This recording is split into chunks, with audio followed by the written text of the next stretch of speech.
Hello everyone! For today's video ay nasa Hong Kong Museum of Medical Sciences pa rin ako.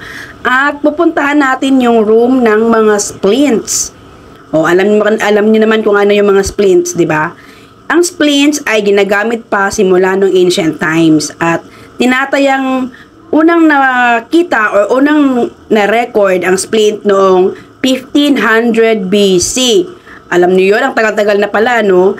At tapos ang mga ginagamit noong panahon na pang-splint ay mga dahon, yung puno ng kawayan, yung iba, yung balat ng kahoy na nilagyan lang nila ng tela. Yun yung mga ginagamit nila na pang-split. Sa ngayon, sa modernong paraan, ang mga splint natin ngayon ay meron ng plastic, meron ng metal, meron ng plaster of Paris, meron ng mga fiberglass, ganon. 'Di ba? Ang laki na ng evolution ng splint natin ngayon sa makabagong teknolohiya.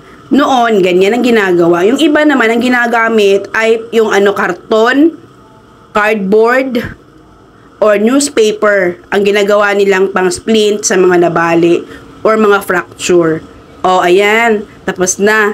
See you again sa susunod na video patungkol pa rin dito sa Hong Kong Medical Museum. Sana'y huwag kayong magsawa kasi medyo marami-rami pa to. Hanggang sa muli, paalam!